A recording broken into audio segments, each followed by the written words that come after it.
격동의 20세기. 분단된 조국의 허리를 부여안고 교사, 음악가, 사업가로 변신을 거듭하며 숨가쁜 역정을 걸어온 강상복.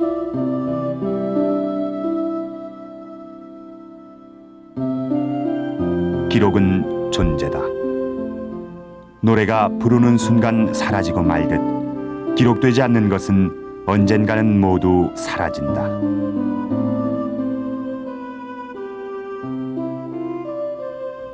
강상복은 자신이 걸어온 족적을 일목요연하게 정리해뒀는데 이것은 성악가로서 강상복 개인의 역사일 뿐 아니라 20세기 한국의 역사이기도 한 것이다. 개인의 삶이라는 것은 시대 상황에서 한치도 자유로울 수 없기 때문이다.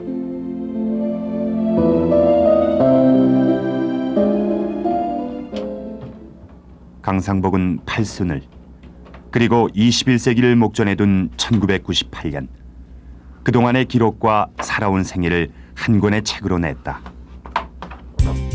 과연 그의 삶은 무엇이었고 무엇을 말하고 싶었을까?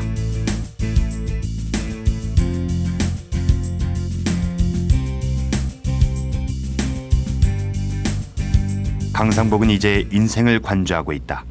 그러나 그의 모습에선 역사의 풍상을 느끼게 한다. 한국 근대사의 최대 비극인 한국전쟁.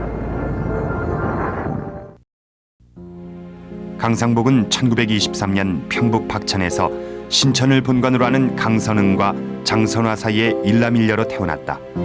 6살 위인 누님 탄실 씨는 북한에 살고 있는데 소식은 알 길이 없다.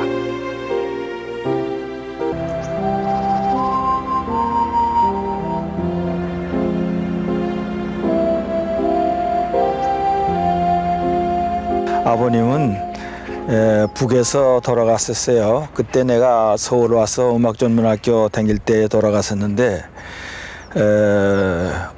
아버님 그 묘소를 찾아볼 수가 없기 때문에 그 위패를 만들어서 어머니 모신 이 묘에다 같이 합장을 했어요. 그래서 여기 지금 같이 두 분을 모시는 거로 해서 항상 찾아뵈고 있어요. 아버님은 참으로 그 비범한 분이었었어요. 사실 그 한약을 조금 한 분이지만 사업도 잘하시고 사업하실 때 그 주판도 잘 넣으시고 또 장부도 잘하시고.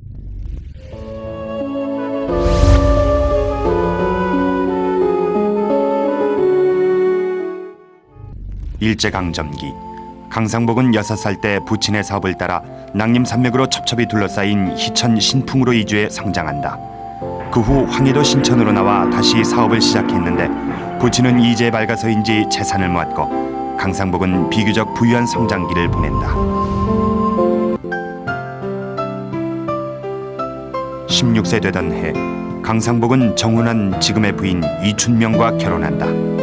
그때 신부의 나이는 17세였고 2000년 올해로 꼭 예순돌이 되는데 슬하의 희광, 희문, 희경 그리고 금자, 금숙, 금희 삼남 삼녀를 두고 다복한 가정을 꾸려왔다. 그때 임명이고 뭐고 아무것도 없어. 99년도까지는 임명했잖아요. 발사를 보고 그다음에 이제 그때 날짜를 임의로 조정을 해가지고. 유년기 때부터 문화적 소양이 남달랐던 강상복은 특히 음악에 관심이 많아 기타와 하모니카 연주를 즐겼는데 훗날 음악가의 길을 걷는 토양이 됐다. 그런데 음악을 반대하는 부친의 가업을 도우며 틈틈이 하던 음악의 길은 뜻밖의 운명으로 찾아온다. 안녕하세요, 할아버지.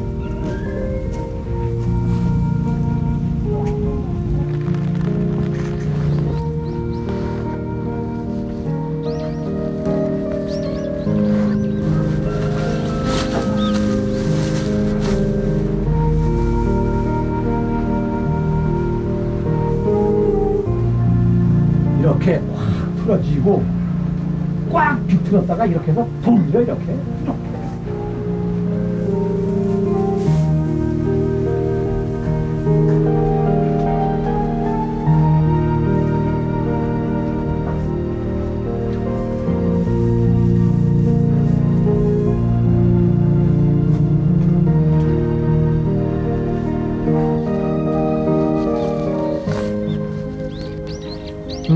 그렇지.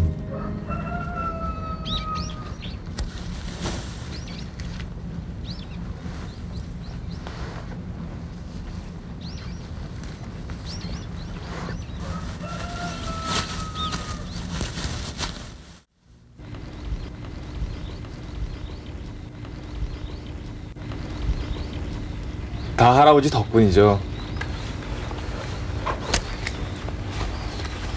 아니 이게 뭐야 이 사람아. 수고비로 드리는 제 성의입니다. 아니다. 자네가 딱해서 내가 도와준 것뿐인데. 그래도 감사의 표시니까 받아주세요, 할아버지.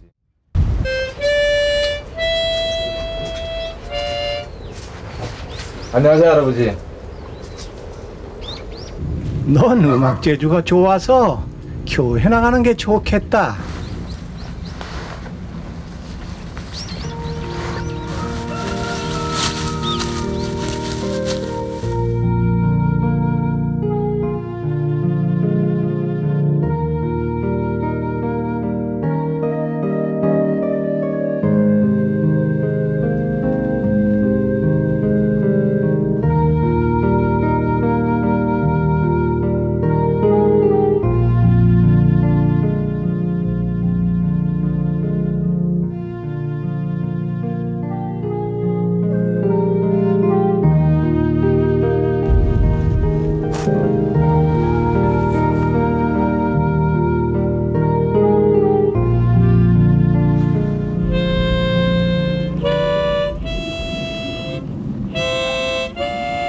그 후 노인은 매주일마다 집으로 찾아와 교회에 동행을 권유했다.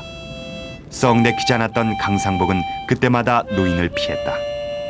결국은 숨어있던 뒷산 솔밭까지 찾아온 노인의 정성을 뿌리치기가 미안해 따라 나선다.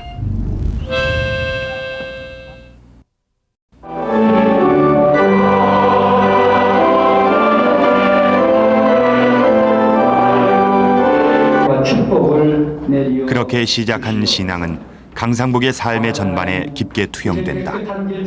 은총이었을까? 경랑의 역사 속에 행운이 따랐다. 오늘날 자연인 강상복이든 음악가 강상복이든 신앙을 빼놓고는 논할 수는 없으리라.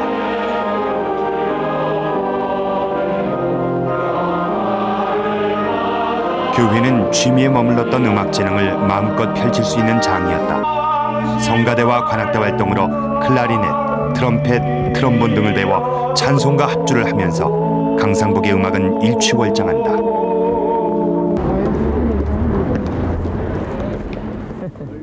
그러나 일제 식민지 말기, 폭압은 더욱 극성스러웠다. 젊은이들은 위안부로, 징병으로, 학도병으로 끌려갔다. 다행히 강상복은 우체국 근무로 징용을 피할 수 있었고 8.15 해방을 맞는데 해방의 기쁨도 잠시, 역사는 곧장 좌우익 대립에 휘말려든다.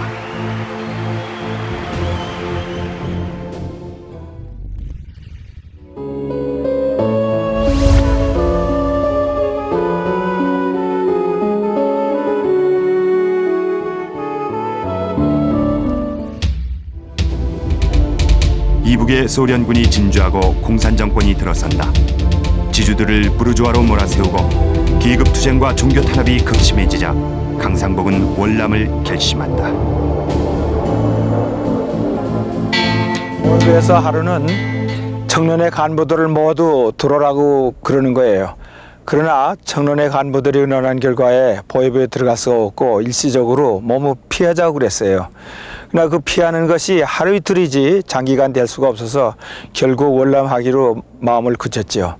그때 나에게는 6살배기 큰딸 금자와 4살배기 큰아들 희광이, 그리고 1살배기 둘째 딸 금숙이가 있었어요. 또 아내와 같이 있었는데 다행히도 그때 부모 슬하에 있었기 때문에 경제적인 부양 책임은 없어서 가볍게 떠날 수가 있었죠. 근데 그 떠나는 길이 어쩌면 죽음의 길이 될 수도 있었고 또 어쩌면은 영원토록 생리별이 될 수 있었다는 것을 그때는 미처 몰랐어요. 안내하는 사람이 안 보여. 어떻게 된 거지?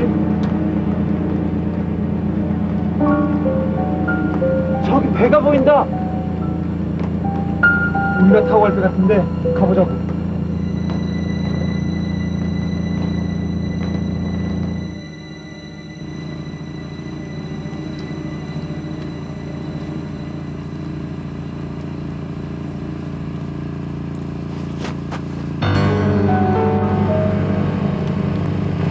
보안대원에게 끌려가면 모든 것이 끝난다는 그런 생각에 그때 일시적인 생각이지만 어떻게 그 처치를 해볼까 하는 그런 생각도 해보았죠. 그러나 결국 그렇게 할 수도 없고 그래서 의논해 본 결과 돈을 좀 모아서 주어보자고 그래서 돈을 모았어요. 그래서 제가 그 돈을 모아가지고 주었더니 절대 돈도 받지를 않아요.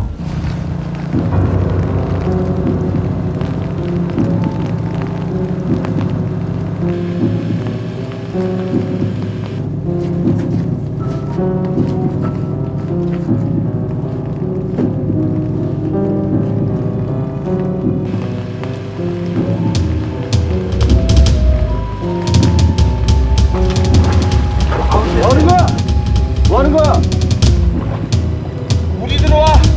여기 있다간 우리 모두 불귀신이 될 거라고요. 너도 나오지 못해. 우리 밀려드는데 우선 사람이 살고 봐야죠. 때마침 밀물이 들어온 것은 행운이었다. 뱃잔까지 차오르는 밀물을 기화로 그 자리를 벗어날 수 있었기 때문이다. 어둠 속에 물을 다 건너 뒤를 돌아보니까 희미하게 사람 형태만 보여요. 그래서 역시 저 사람들도 나를 잘 모를 거다. 그래서 여튼 이 자리를 피해야 살기 때문에 그냥 도망쳤죠. 결국 강상복은 우여곡절의 세 번째 월경 시도만에 무사히 월남하는 배에 몸을 싣고 월경에 성공한다.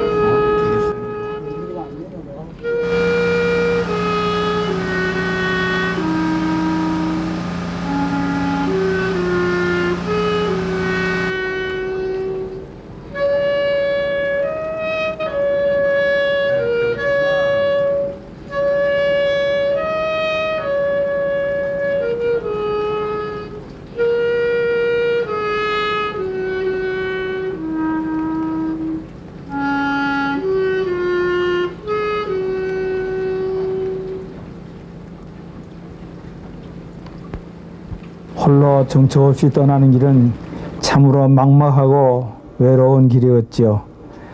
뱃머리에 앉아서 사공에게 지금 어디쯤 왔느냐고 물었더니 사공의 말이 이미 38선을 넘었다는 거예요. 그때는 정말 얼마나 기쁘던지 큰 소리로도 지르고 싶은 심정에서 나도 모르게 배낭에서 크라넷을 꺼내 4줄을 가까이 하려 함이라는 찬송을 감사 찬송으로 불었지요. 382남의 청단에 도착한 강상복은 막사에 수용됐다가 1946년 5월 희망지인 서울에 입성한다. 그러나 소망은 이뤘지만 연고가 없는 곳이라 난감하기만 했다.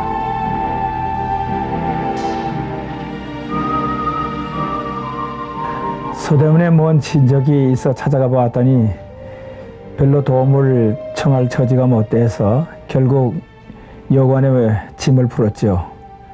그리고는 아무도 모르는 이 사고물 지난 곳에 와서 무엇을 어떻게 할 것인가. 아무리 머리를 잡아와도 모든 것이 막막하기만 했어요.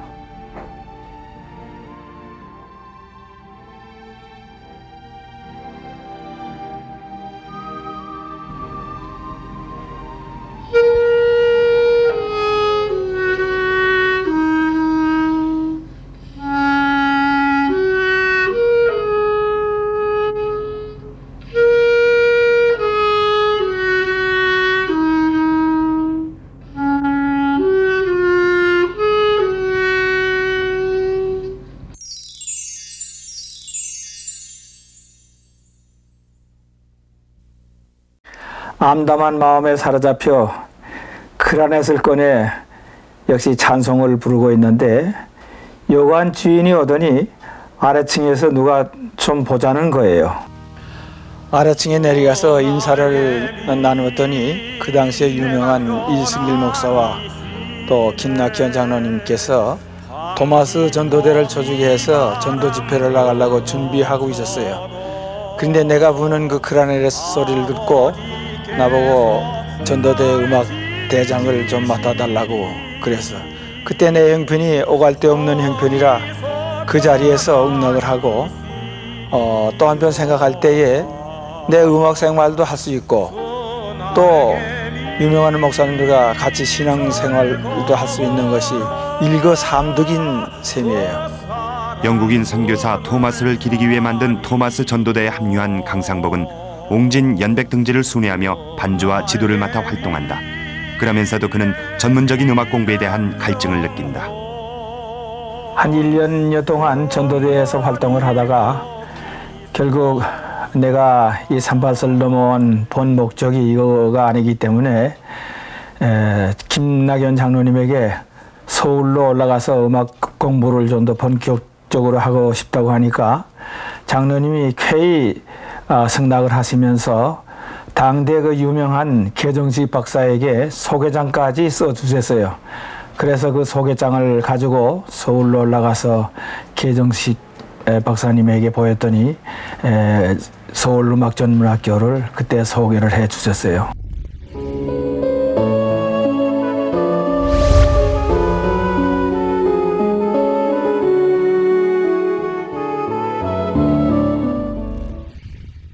서울음악전문학교에 수학하며 강상복은 성악에 첫 발을 내딛는다. 강상복은 26세의 만학도로서 치열한 수학을 더해 좋은 성적으로 과대표를 맡기도 한다. 그러나 혈혈단신 월남한 고학생의 고생은 이루 말할 수 없으리라. 내가 원하던 음악 공부를 할 수 있었기 때문에 내가 고생하는 건 감수할 수 있지만 북에 두고 온 가족 생각은 한시도 잊어본 적이 없어요. 그때 다행히도 남북이 편지가 왕래가 있었어요. 그때 북에서 보낸 가족 사진은 지금도 소중히 보관하고 있죠. 한 가지 한스러운 것은 부친께서 타계했다는 소식이었죠. 부친의 임종을 지켜보지 못한 부친의 타계와 더불어 그때 잊지 못할 사건이 또 있다. 모성은 죽음도 초월하는 강한 것일까? 아들을 만나기 위해 사선을 뚫고 불원천리 어머니가 찾아온 것이었다. 어머니는 참으로 담대한 분이었어요. 그 죽음을 무릅쓰고 그 위험한 38선을 넘어서 나를 보기 위해서 월남을 하셨는데 나는 그때 고학을 하고 있었어요. 그래서 어머니를 위해서 뭘 해드릴 수가 없었어요. 2층 적산거옥 2층 다다미방에서 오돌오돌 떨게 하시다서 한 4월 계시다서 다시 북한 땅으로 돌아가셨는데 그냥 혼자 보낼 수가 없어서 내가 38선까지 전성을 했는데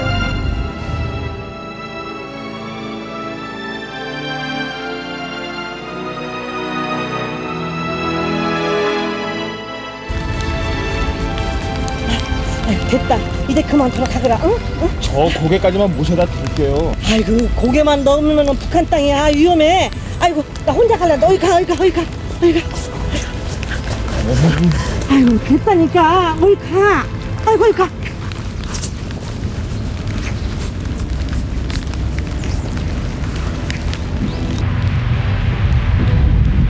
어머니.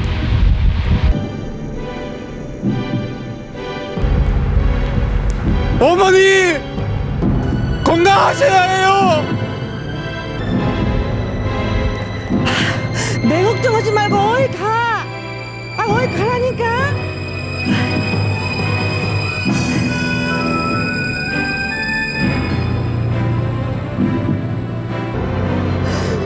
좌우의 남북 대립은 민족과 핏줄과 부모 자식의 생이별을 강요했다.